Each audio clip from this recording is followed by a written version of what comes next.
사람은 나이가 들수록 더 존중받고 싶어집니다. 젊을 때는 조금 무례해도 조금 부족해 보여도 어리니까 라는 말로 넘어갑니다. 하지만 어느 순간부터는 다릅니다. 같은 말, 같은 행동인데 사람들이 이렇게 말합니다. 왜 저렇게 추잡해 보이지? 이 말을 듣는 순간 당사자는 억울합니다. 나는 평생 성실하게 살았는데 나는 나쁜 사람도 아닌데 왜 나를 저렇게 보는 거지? 하지만 추잡함은 나쁜 성격에서 오지 않습니다.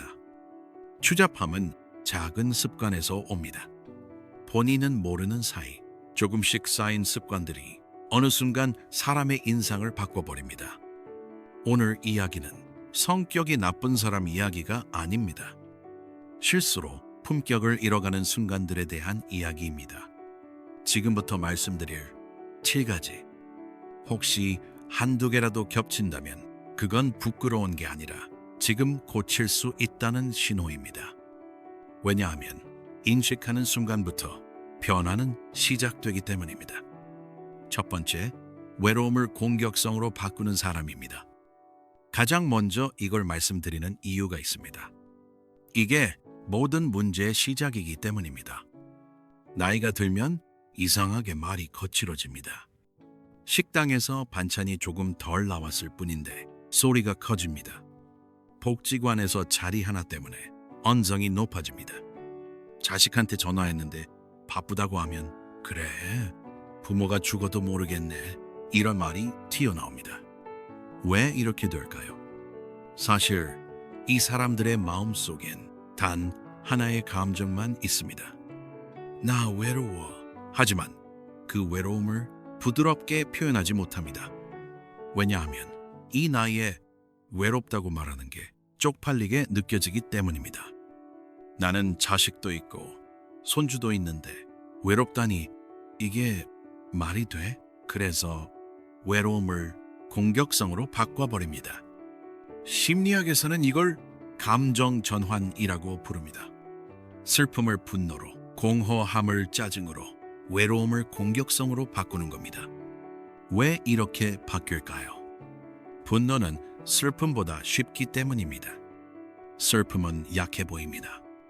외로움은 초라해 보입니다. 하지만 분노는 강해 보입니다. 공격성은 당당해 보입니다. 적어도 본인에게는요. 문제는 이겁니다. 사람들은 당신의 외로움을 모릅니다. 겉으로 보이는 건 공격성뿐입니다. 그러면 사람들은 어떻게 할까요? 조용히 거리를 둡니다. 저 사람 짜증 많아. 저 사람 무서워. 저 사람 까칠해. 되도록 안 마주치는 게 좋겠어. 그 결과는 더 큰 외로움입니다. 외로워서 공격했는데 공격했더니 더 외로워지는 겁니다. 이건 악순환입니다. 더 무서운 건 이 악순환을 본인이 모른다는 겁니다. 요즘 사람들은 왜 다 이렇게 차가워졌지? 예전엔 이러지 않았는데. 아닙니다. 사람들이 차가워진 게 아닙니다. 당신이 먼저 가시를 세운 겁니다. 그렇다면 어떻게 해야 할까요? 외로움을 인정하는 겁니다. 요즘 집이 너무 조용해서 누구랑 얘기하고 싶네? 혼자 있으니까 심심하더라. 오랜만에 사람 목소리 들으니 좋네. 이렇게 말하는 순간 사람들은 다가옵니다. 왜냐하면 솔직한 약함은 사람을 끌어당기기 때문입니다. 공격성 뒤에 숨은 외로움을 사람들은 절대 못 봅니다. 하지만 솔직한 외로움은 누구나 공감합니다. 나이가 들수록 강한 척하는 게 아니라 외로움을 인정하는 용기가 필요합니다. 그게 진짜 강함입니다. 두 번째, 돈 이야기만 반복하는 사람입니다. 나이가 들수록 이상하게 대화가 줄어듭니다. 그 빈자리를 가장 쉽게 채우는 게 뭘까요? 돈 이야기입니다. 내가 예전에 얼마 벌었는데 그때 그 땅만 안 팔았어도 지금쯤. 요즘 애들은 돈도 못 벌면서 이것저것 따지기만 해. 처음엔 듣습니다. 두 번째도 듣습니다. 세 번째부터는 피곤해집니다. 10번째쯤 되면 사람들은 그냥 피합니다. 문제는 돈 얘기 자체가 아닙니다. 문제는 돈 말고 할 이야기가 없다는 느낌입니다. 사람들은 이렇게 느낍니다. 아, 이 사람은 과거의 숫자로 지금의 존재를 증명하려는구나. 왜 이렇게 될까요?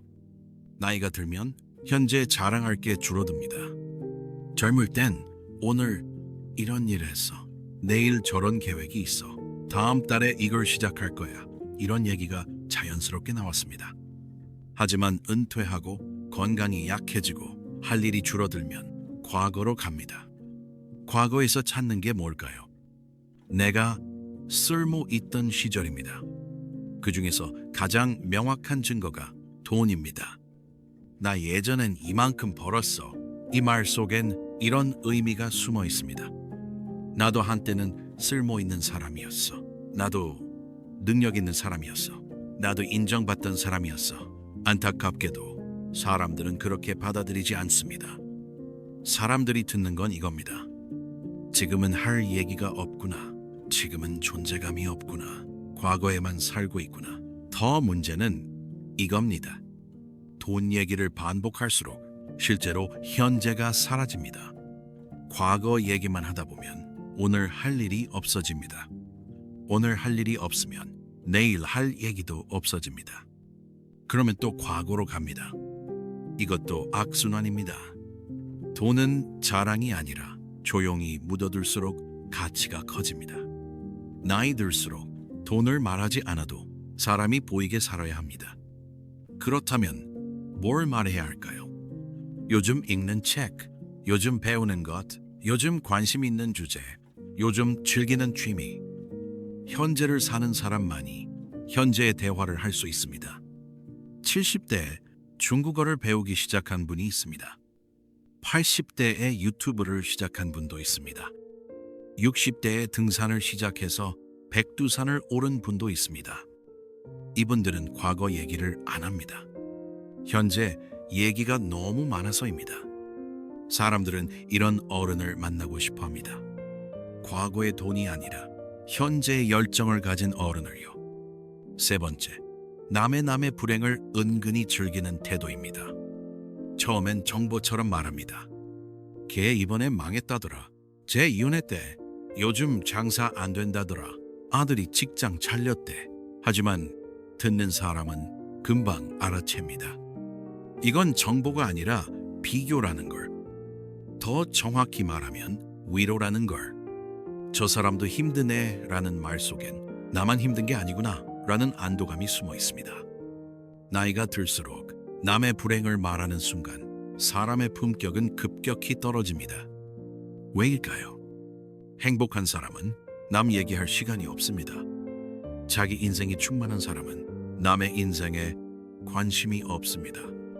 남의 불행을 반복해서 말하는 건 사실 이런 말과 같습니다. 나는 아직 저 사람보다 낫다. 내 인생이 최악은 아니구나.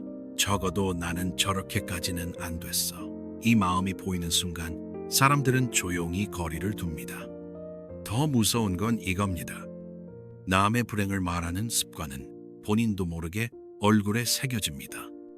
눈빛이 달라집니다. 말투가 달라집니다. 표정이 달라집니다.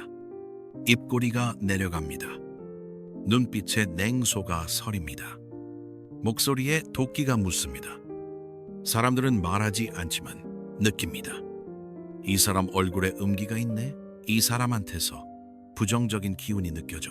실제로 심리학 연구에 따르면 타인의 불행을 자주 이야기하는 사람은 본인도 우울감이 높다고 합니다. 왜냐하면 남의 불행으로 위로받는다는 건 내 행복이 부족하다는 증거이기 때문입니다. 그렇다면 어떻게 해야 할까요? 남의 불행이 들리면 그냥 듣고 넘기는 겁니다. 퍼뜨리지 않고 판단하지 않고 비교하지 않는 겁니다. 대신 이렇게 말하는 겁니다. 힘들겠네. 잘 이겨냈으면 좋겠다. 어려운 시기를 겪고 있구나. 응원한다. 이 한 문장이 당신의 품격을 지킵니다. 남의 불행을 즐기는 순간 당신의 얼굴도 불행해집니다.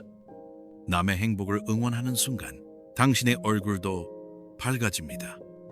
이건 심리학이 아니라 삶의 진리입니다.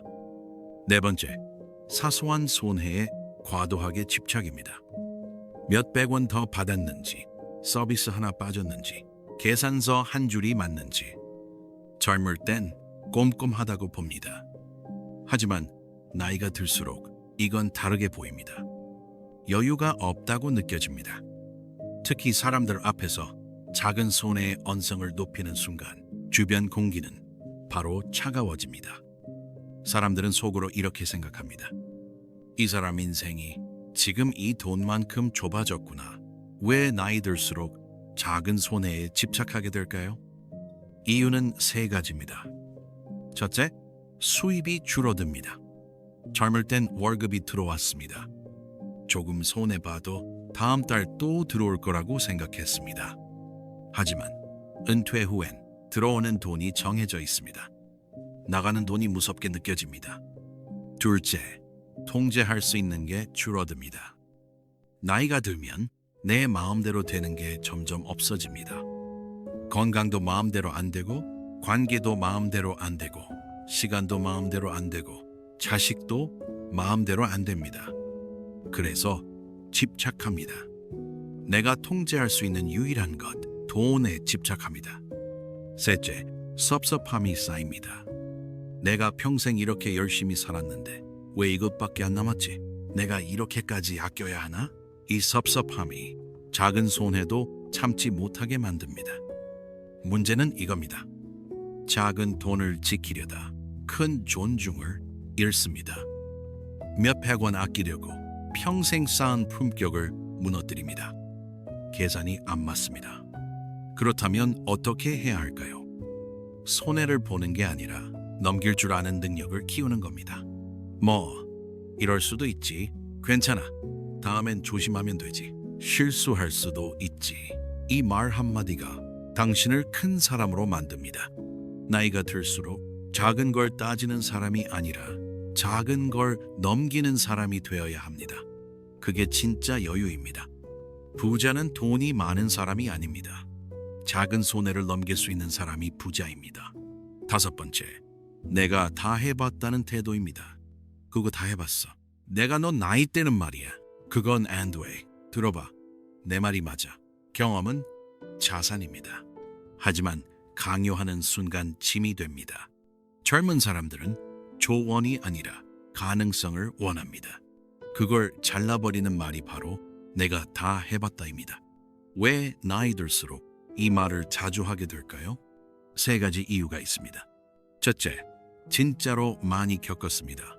살면서 수없이 실패하고 수없이 후회하고 수없이 배웠습니다. 그래서 젊은 사람들이 같은 실수하는 걸 보면 진심으로 맞고 싶습니다. 저렇게 하면 안 되는데, 내가 저래봤는데 안 돼? 둘째, 필요한 사람이고 싶습니다.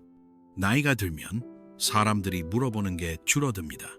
옛날엔 아버지 이거 어떻게 해요? 어머니 이럴 땐 어떻게 해요? 이런 질문이 많았습니다.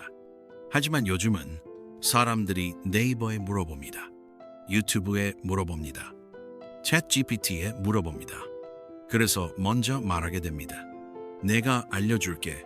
내가 다 해봤으니까. 셋째, 틀리는 게 무섭습니다.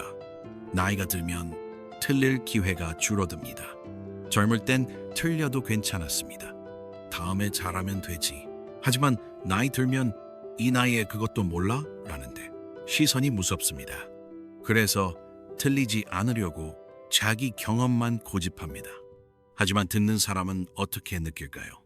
이 사람은 내 말을 들으려는 게 아니라 자기 경험을 말하고 싶은 거구나. 이 사람은 나를 돕는 게 아니라 자기를 증명하려는 거구나. 존경은 경험에서 오지 않습니다. 경험을 어떻게 말하느냐에서 옵니다. 그렇다면 어떻게 말해야 할까요? 내가 다 해봤어가 아니라 나도 그렇게 생각한 적 있어. 그래서 어떻게 하려고? 그건 안 돼가 아니라 그건 이런 어려움이 있더라. 그래도 해보고 싶어? 내가 너 나이 때는 이 아니라 요즘은 어떤지 모르겠지만 내 경험은 이랬어. 조언은 명령이 아니라 선택지를 주는 겁니다. 그때 사람들은 당신의 경험을 존중합니다. 존경받는 어른은 많이 아는 어른이 아니라 잘 듣는 어른입니다. 여섯 번째, 부탁과 명령의 경계가 무너진 말투입니다. 이거 좀 해. 당연히 네가 해야지. 내가 어른인데 빨리 안 해? 어느 순간부터 부탁이 명령처럼 들리기 시작합니다. 본인은 편해졌을지 몰라도 상대는 부담이 됩니다. 사람들은 이렇게 느낍니다. 이 사람은 관계보다 서열을 더 중요하게 보는구나. 왜 나이 들수록 말투가 명령조로 바뀔까요? 세 가지 이유가 있습니다. 첫째, 나이가 권위라고 생각합니다. 옛날엔 그랬습니다. 나이 많은 사람 말은 무조건 들어야 했습니다. 어른 말씀은 무조건 따라야 한다. 나이가 곧 권위다. 하지만 지금은 다릅니다. 나이가 권위를 만들지 않습니다. 태도가 권위를 만듭니다. 둘째, 부탁하는 게 불편합니다. 젊을 땐 부탁했습니다.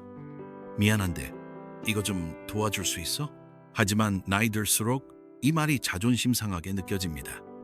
내가 왜 어린 사람한테 이렇게까지 낮춰야 해? 내가 윗사람인데 왜 내가 부탁을 해? 그래서 명령으로 바뀝니다. 셋째, 거절당하는 게 무섭습니다. 부탁하면 거절당할 수 있습니다. 명령하면 거절이 어렵습니다. 하지만 명령은 행동을 만들지만 마음은 만들지 못합니다.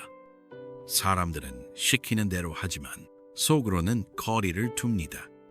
겉으로는 따르지만 마음으로는 멀어집니다. 나이가 들수록 말투가 곧 인격이 됩니다. 똑같은 부탁도 어떻게 말하느냐에 따라 전혀 다르게 들립니다. 이거 좀 해가 아니라 바쁜데 미안한데 이거 좀 도와줄 수 있을까?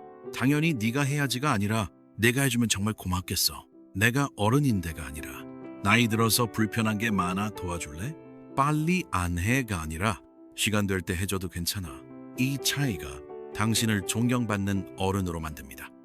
권위는 말투에서 나오지 않습니다. 겸손함에서 나옵니다. 진짜 높은 사람은 낮은 자세를 가집니다. 일곱 번째, 외모와 태도 관리, 포기입니다. 사람들은 말합니다. 이 나이에 뭐가 중요해? 어차피 늙은 몸인데 누가 나를 보겠어? 하지만 현실은 다릅니다. 깔끔함은 젊음의 문제가 아니라 존중의 표현입니다. 지저분한 옷, 아무 데서나 하는 행동, 주변 시선 무시. 이건 자유가 아니라 자기 방치로 보입니다. 사람들은 말하지 않지만 느낍니다. 저 사람은 스스로를 포기했구나. 왜 나이 들수록 외모와 태도 관리를 포기하게 될까요? 네 가지 이유가 있습니다. 첫째, 귀찮아집니다. 옷 입는 것도, 머리 빗는 것도, 씻는 것도, 면도하는 것도 점점 귀찮아집니다. 어차피 나 볼 사람도 없는데 집에만 있을 건데 뭐. 둘째, 보이지 않습니다. 거울을 잘 안 봅니다. 나이 든 자기 모습이 보기 싫어서입니다. 그래서 모릅니다. 자기가 어떻게 보이는지 모릅니다. 셋째, 중요하지 않다고 생각합니다. 나이 들면 내면이 중요하지 겉모습이 뭐가 중요해? 맞습니다. 내면이 중요합니다. 하지만 겉모습은 내면을 보여주는 창입니다. 넷째, 체력이 떨어집니다. 깔끔하게 관리하는 것도 사실은 체력입니다. 씻고, 옷 입고, 머리 빗고 이게 다 힘이 듭니다. 나이 들면 이것도 버겁습니다. 하지만 이렇게 생각해 보세요. 깔끔한 사람을 보면 사람들은 이렇게 느낍니다. 이 사람은 스스로를 존중하는구나. 이 사람은 타인을 배려하는구나. 이 사람은 아직 살아있는 사람이구나. 이 사람은 포기하지 않았구나. 반대로 방치된 모습을 보면 사람들은 이렇게 느낍니다. 이 사람은 이미 포기했구나. 이 사람은 더 이상 신경 안 쓰는구나. 외모 관리는 남을 위한 게 아닙니다. 나를 위한 겁니다. 아침에 깔끔하게 옷 입고 머리 빗고 거울 보는 순간 나는 아직 살만한 가치가 있는 사람이야. 오늘도 괜찮은 하루를 보낼 거야. 이 느낌이 하루를 바꿉니다. 나이가 들수록 외모는 더 중요해집니다. 왜냐하면 외모가 곧 태도가 되기 때문입니다. 젊을 땐 조금 지저분해도 바빠서 그런가 보다 라고 생각합니다. 하지만 나이 들면 포기한 건가 라고 생각합니다. 깔끔함은 나이와 상관없습니다. 자기 존중의 문제입니다. 추잡함은 가난에서도 오고 무지에서도 옵니다. 하지만 가장 많이 오는 곳은 마음의 여유가 사라질 때입니다. 나이가 든다는 건 더 많은 걸 가졌다는 뜻이 아니라 더 많이 내려놓아야 할 시기라는 뜻입니다. 오늘 이야기한 7가지를 다시 정리하면 이렇습니다. 외로움을 공격성으로 바꾸지 마세요. 외로움은 솔직하게 말해도 됩니다. 그게 진짜 강함입니다. 돈 이야기만 반복하지 마세요. 현재를 사는 이야기를 하세요. 과거보다 현재가 더 소중합니다. 남의 불행을 즐기지 마세요. 그 습관은 얼굴에 새겨집니다. 응원하는 사람이 되세요. 사소한 손해에 집착하지 마세요. 넘길 줄 아는 게 진짜 여유입니다. 작은 돈보다 큰 존중이 중요합니다. 내가 다 해봤다 말하지 마세요. 경험을 강요가 아니라 선택지로 주세요. 듣는 어른이 존경받습니다. 부탁을 명령처럼 하지 마세요. 겸손한 말투가 진짜 권위를 만듭니다. 낮은 자세가 높은 사람입니다. 외모와 태도를 포기하지 마세요. 깔끔함은 자신에 대한 존중입니다. 포기하지 않은 모습이 아름답습니다. 오늘 이야기한 7가지 모두 완벽히 피해갈 수는 없습니다. 저도 그렇고 여러분도 그럴 겁니다. 하지만 의식하는 순간부터 사람의 인상은 달라집니다. 나이가 든다는 건 쇠약해지는 게 아니라 성숙해지는 겁니다. 주름은 늘어나지만 품격도 함께 늘어나야 합니다. 오늘 하루 이 7가지 중 하나라도 고쳐보면 어떨까요? 그 작은 변화가 당신을 더 존경받는 어른으로 만들 겁니다. 나이 든다는 건 끝이 아니라 다시 시작할 수 있는 기회입니다. 여러분은 이 중 몇 가지가 마음에 걸리셨나요? 나는 늙어도 이런 어른은 되지 말아야겠다. 느낀 부분은 무엇인가요? 댓글로 남겨주세요. 여러분의 이야기를 듣고 싶습니다.